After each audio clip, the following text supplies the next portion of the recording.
Hello, my lovely Libras. Welcome back to my channel. As you know, I am Sachi the Scorpio, and I am here to deliver you your mid-month check-in for your soulmate twin flame relationship for April. I decided to do a mid-month check-in because we got to heal ourselves to heal these relationships, to heal the world, because the world needs healing. And as Libras, and knowing how you tune into balance, you are very aware of that. So for anyone new here, we look at the general energy, then we look at the light clarifier, which is the more lighthearted karmic lessons that we learn in these relationships, as well as things that are very much known to us that are in the light. And then we also have the shadow aspect, which is the darker, deeper implications of soulmate twin flame bonds, and that that might be hidden from us. And we try to bring it to the light in order so that we may become aware of it, first of all, and then to heal it. So yeah, I want to get right into it. Please like, comment, subscribe. The more energy you send to me, the more I can get back to you. But I will tell you, during the cleansing ceremony, I was getting very much feeling unbalanced, and I'm not surprised by that. It's kind of not worth mentioning, right? Because I'm channeling Libra. But I did have this really weird feeling about neglecting my body. So I don't know if any of you are neglecting your body. Usually Libras do not. I don't know if maybe quarantine is influencing that, but I did feel that. And then for some reason I was like, well, Libra, I don't know what that's about. So I don't know where that southern accent came from, but I'm sure you guys will know. All right, let's see what's going on with Libra. I have never had a southern accent channel ever in a read. Anyway, so Seven of Swords. So someone has left. Someone has left while the flame is still there. So it looks like some sort of abandonment cycle is going on, where someone left the conversation with the sword still there. Like, they're going to come back, and they know they're going to come back, but someone left while you were sleeping, or you left someone while they were sleeping, sort of thing, they left with the flame still alive. Left with the flame still alive. I'm so sorry. I've dealt with that too. Yeah, Eight of Wands. So it's not physically manifesting, Knight of Chalices, but you're really thinking about each other and trying to communicate, perhaps through the astral realm or things of that nature. But things are not physically, the flame isn't manifesting.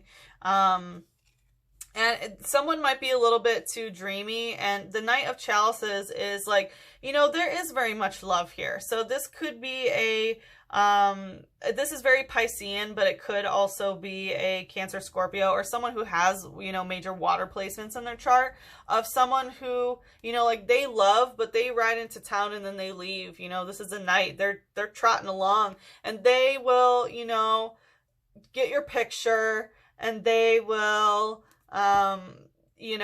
reminisce about you, maybe write about you in their diary, but they're not manifesting it or coming forward. It's kind of an unevolved water aspect.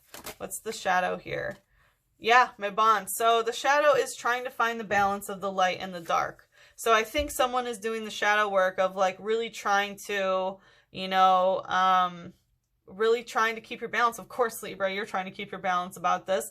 But, with my bond, I really do think that both of you are really working on this balance of light and dark energy. You really are working on that. Both of you are. And you might not know that one another is working on trying to find balance, but it is happening. Woo.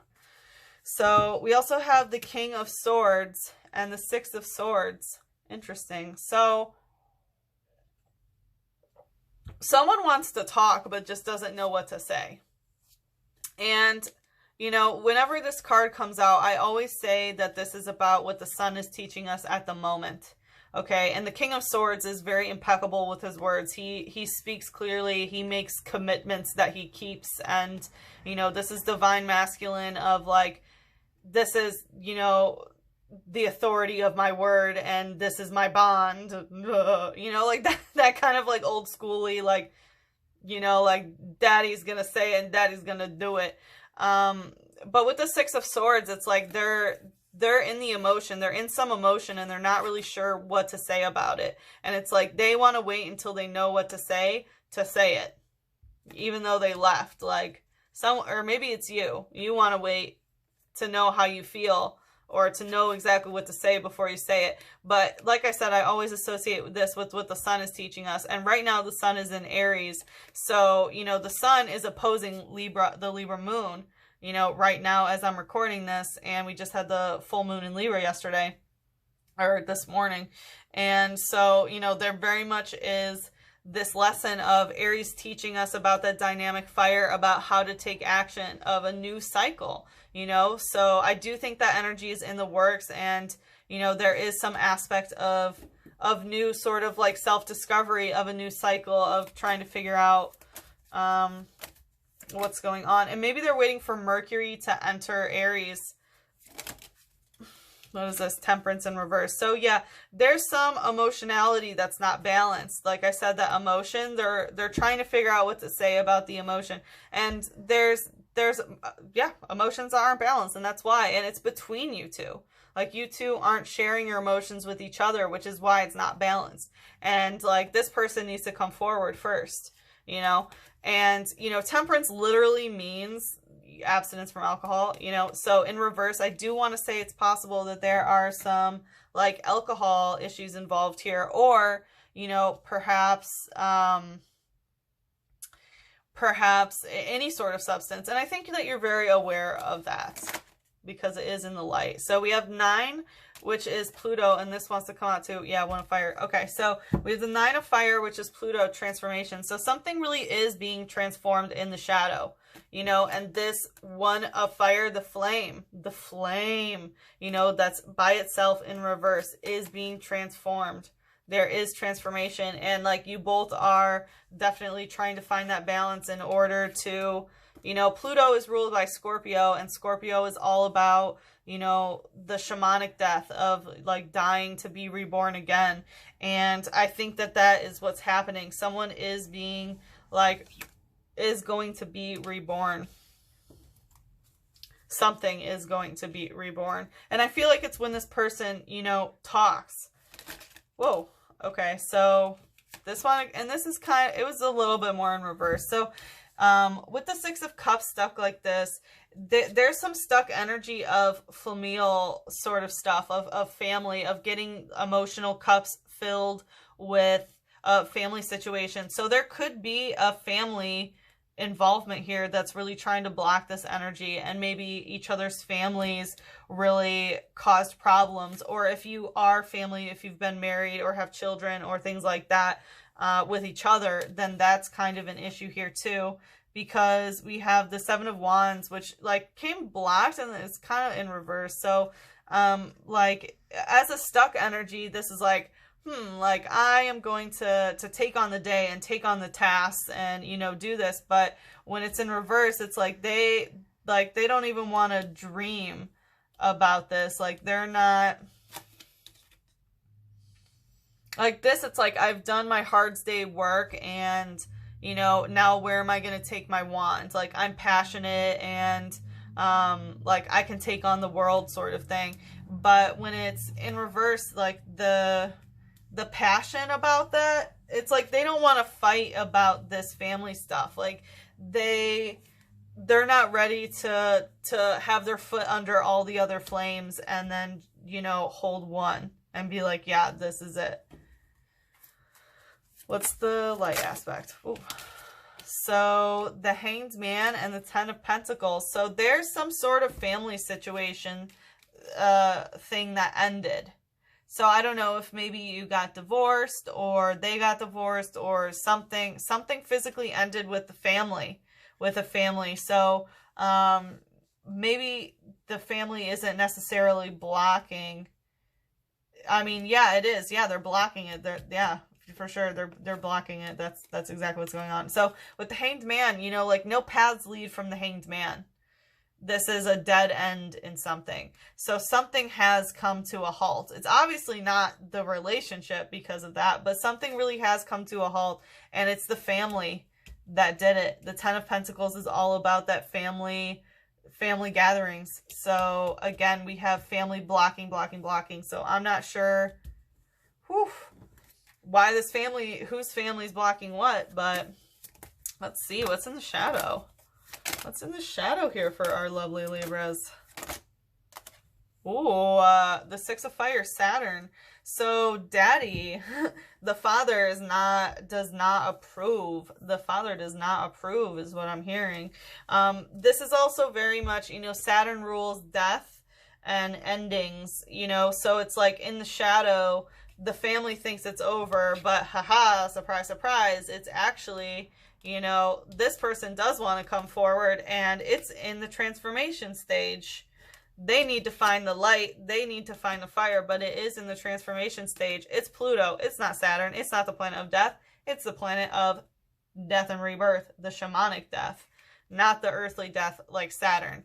So this family thinks that it's over, and that it's over. And it's definitely influenced by the father figure. And I'm not sure if you knew about this because it is in the shadow. But this also indicates, you know, all the things Saturn, all the things Capricorn, money or career. You know, Taurus is relationship with money, but Capricorn is career, money, and, you know, wealth accumulation and work and public life. So that can also really be influenced here. Wow, Libra. Sorry, I hate so many twin flames that have shitty families. Or maybe it's yours, sorry. That's trying to get you out of this relationship. And if so, maybe, you know, some things need to heal. So maybe your family's right. Only you know your situation. I can only read the energy. Woo! Where there's love, there's life. So this does talk about, you know, an impregnation, a child. So I feel like it's possible that you had a child with this person.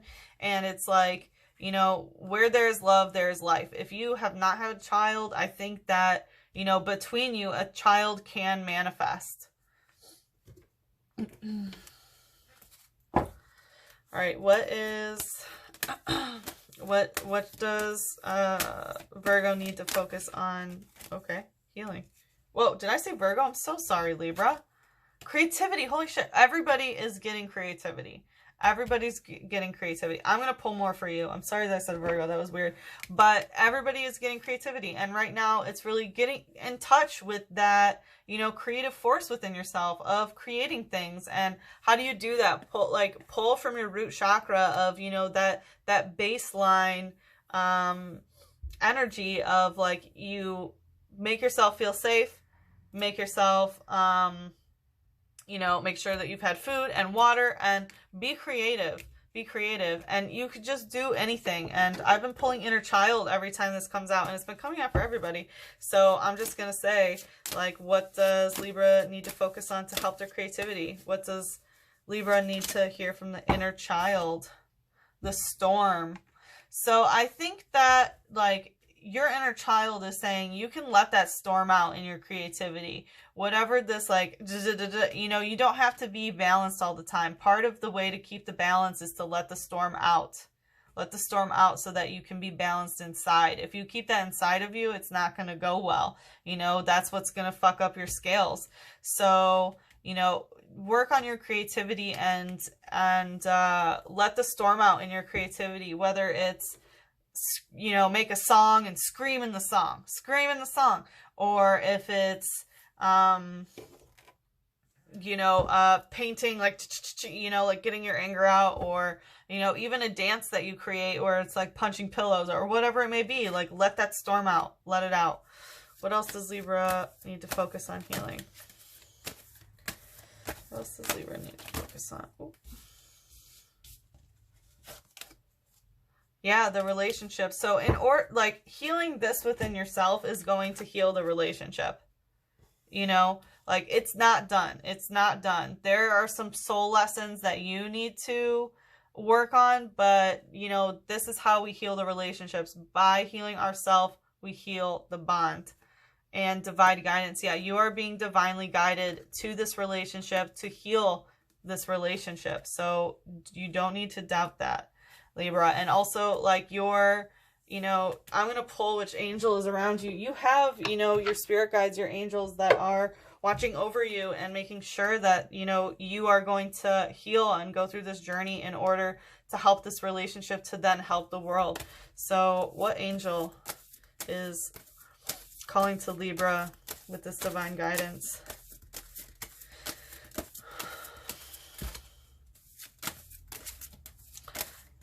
They're saying none of them.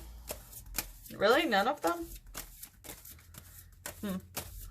Okay, so it's not these angels. They keep saying no. So I have a feeling that it's more your like your like ancestors or your spirit guides.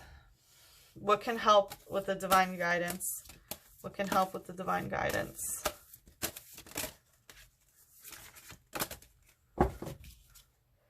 The gateway. Yeah.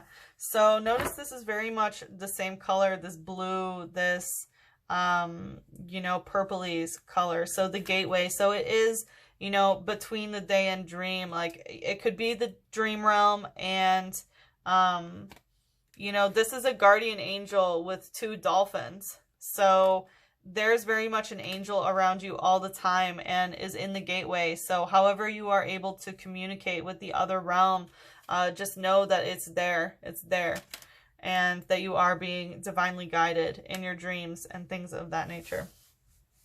Okay, Libra, please like, comment, subscribe if you got what you needed. Again, like I said, the regular April reading is going to be linked at the end of this.